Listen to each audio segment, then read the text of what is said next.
Hello, yogi loves. So, I just wanted to share with you before we begin our practice a meditation, a way of being that I learned years ago that recently I'm having questions about. So there is a book, it doesn't matter the book, but it talks about this concept that I am you and you are me. And I believe it's an attempt to remind us that we are all just humans doing the best that we can. But lately, it feels like a very dismissive way to say that your story doesn't matter and my story doesn't matter because I am you and you are me and it all doesn't matter. Just move on. And I'm concerned that I have spread that toxic thought process. And so to my yogis who've been practicing with me for 7 years now, I'm very sorry if I did that and said that and made you feel like your story, what makes you who you are, is not valuable and important. I am not you, and you are not me, but we are definitely together in this human experience. And so I just really felt called to address that. And if you don't know what I'm talking about, yay! It's not for you. But really, in all seriousness, I just think in the guise of trying to be relatable, sometimes I ended up utterly dismissive of people's personal experiences. And so I just want to create a space and a community where who you are entirely is welcome without a washing away of what has made you who you are. Who knows, I might apologize for this apology in like a decade. We don't know. So let's begin in child's pose. Coming into our breath, settling here and now.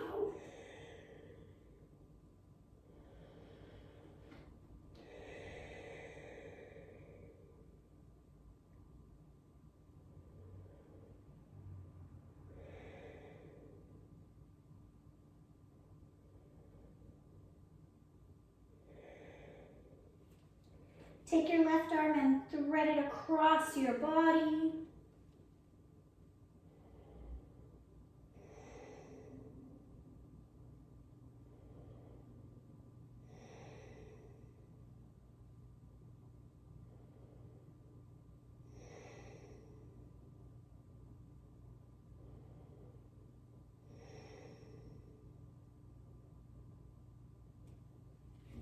Coming back to the center, pause.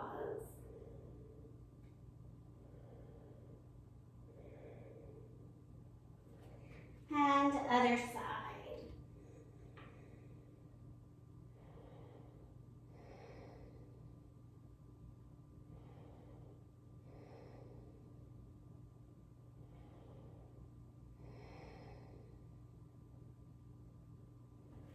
Coming back to the center, stay for 2 cycles of breath.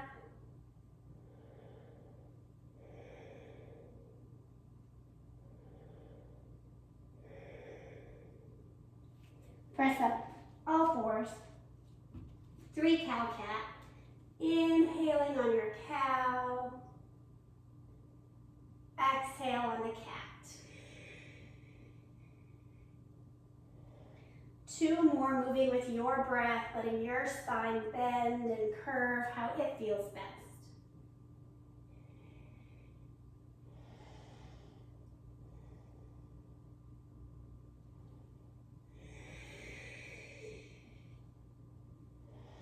And pause. I really want to allow you the space to understand that you are the boss of you, you are the guru of you. So if we do poses that don't feel good, edit as needed. Downward facing dog. So that doesn't mean if something's uncomfortable that you don't do it, right? Because the point is to be changed. But if it's painful, don't do it.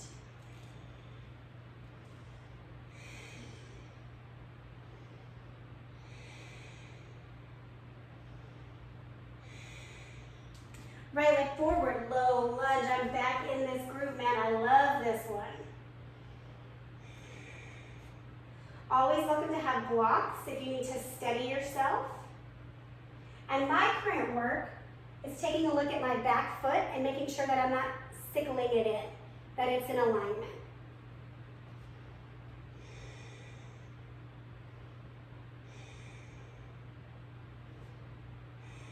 Easy twist. Pop up off the back knee, rotate at the rib cage.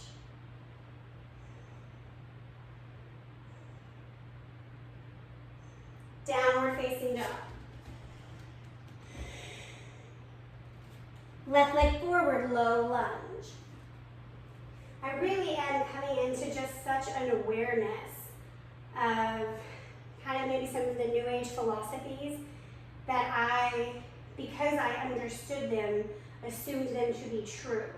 I understand lots of things that are not true, right? But for some reason I had a disconnect in that specific arena. And so if I read a book and I understood the concept, then I wanted to share that and impact others with it. And just because I understand it, as I've already said, does not make it true. It's a whole new coming up, right? Awakening. Easy twist.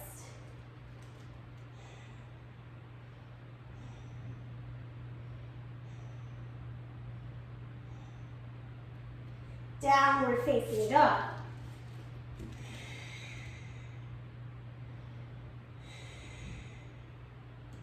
Feet to hands, halfway lift. Pause. In your body, here and now. One thing you can do to express the pose more fully. So you decide, right? Do you need to bend the knees to pull the tailbone back? My work is typically to tuck my chin a little bit so the back of my neck is long. I'm just pausing here, evaluating. Ragdoll fold.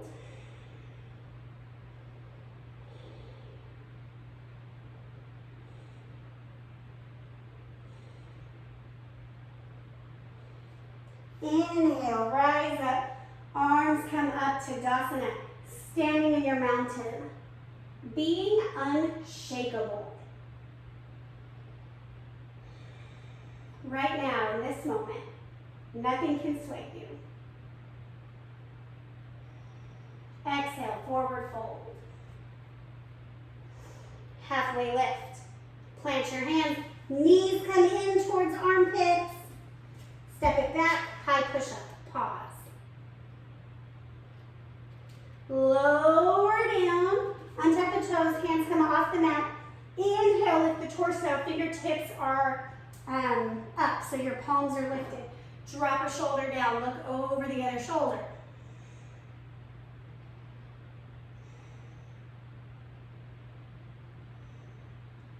Inhale back to center, other side. We're taking 3 breaths roughly here.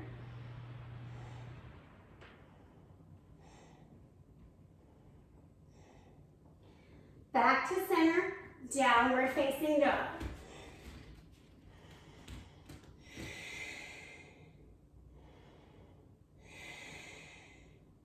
We're keeping with that Psoas opening, right leg forward, crescent lunge. Balance on the toes of the back foot. Lower the hips, right? So sometimes they're like this. We want to lower them. So you might have to bend the back leg. You just do it, right? No big deal.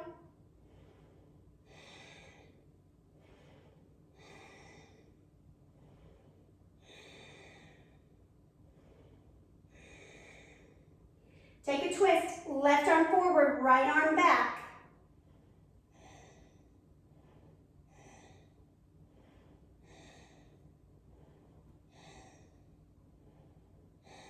Down dog.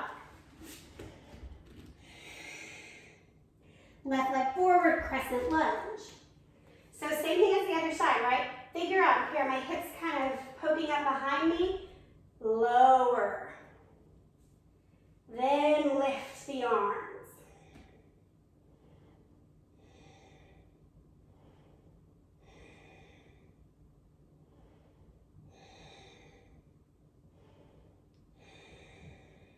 Twist.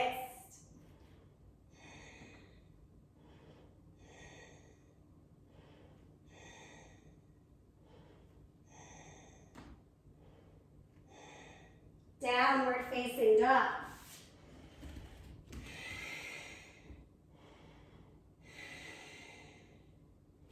Feet to hands, however you want to get there. Halfway lift. Forward fold, any variation.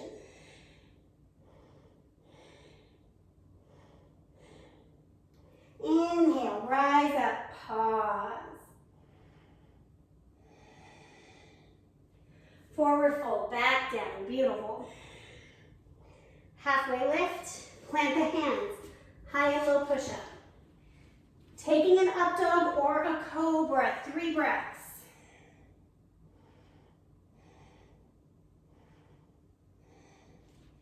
Downward facing dog, exhale. Right leg forward, half pigeon, right? The king of psoas openers in my world. Stay in your breath. Torso lifted. So this is about the front of the left thigh as opposed to the right hip. Okay, so if this pose is really, really difficult, it's okay to tuck in and lift here because today we're focusing on the psoas. And so by lifting the torso, we're creating that length.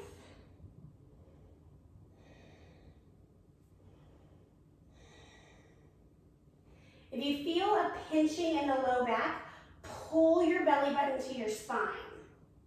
Help support the low back by activating those muscles.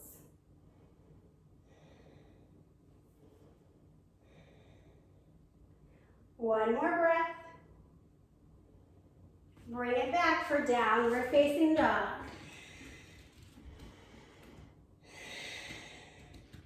Left leg forward. So same thing as the other side. If you need to bend in to roll open, please do. Grab your block, make life easy, sit on it. And then just like in my low lunge, checking that back foot, making sure it's going in a straight line, not curving in.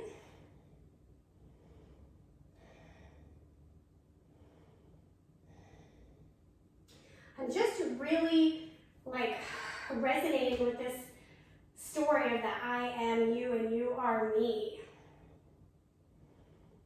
So freaking dismissive. I didn't even really integrate it that way in my mind.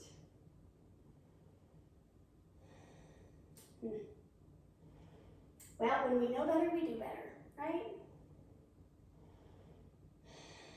Couple more breaths.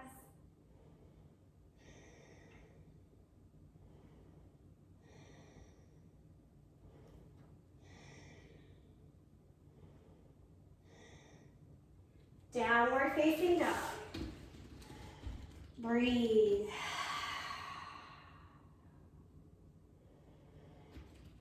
Coming on to your back, grab a pillow or a block. I don't think I asked you to grab that at the beginning of practice, but you know me, just do that. Taking the block higher up on the back than we might normally in the middle level or lower level and lower. Let the legs be long. Again, that's psoas opening here. If you're laying here and you're like, bitch, please, go up a level until you feel some stretch across right here, okay? We don't need to be aggressive with the stretch, just a small opening.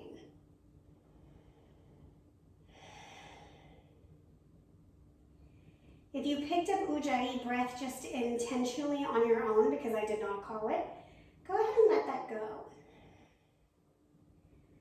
Coming into a softer breath.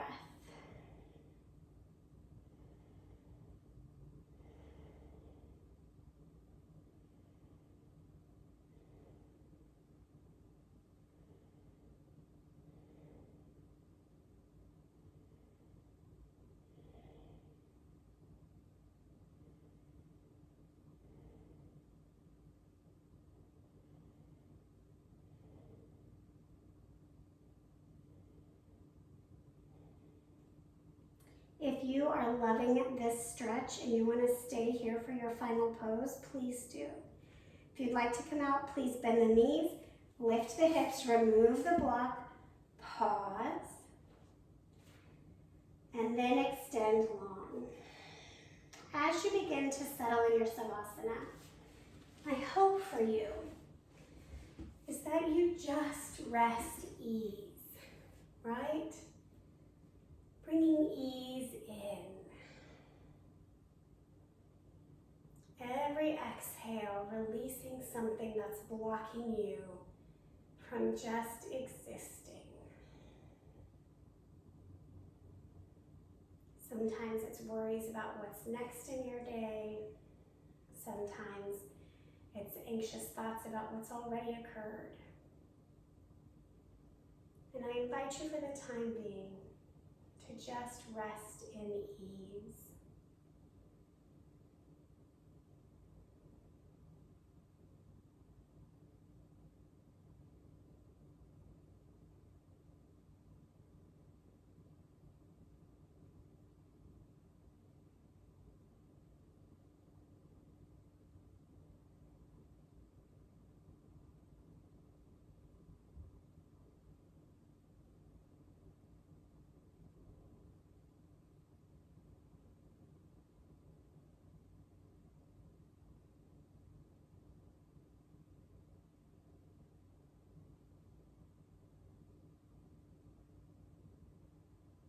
On your next inhale, begin to wiggle your fingers and your toes, removing any props that are in your way, making your way to a fetal position on either side.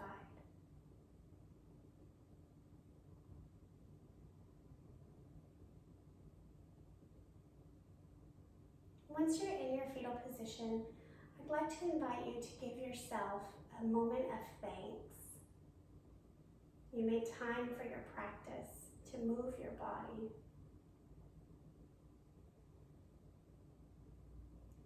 And by default, this allows us to move our mind. Pressing up to a simple seat.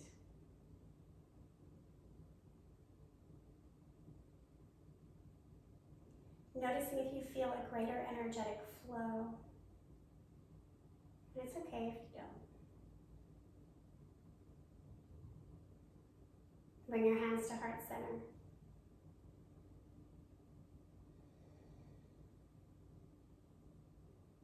And a place in me that is uniquely individual acknowledges that same place in you.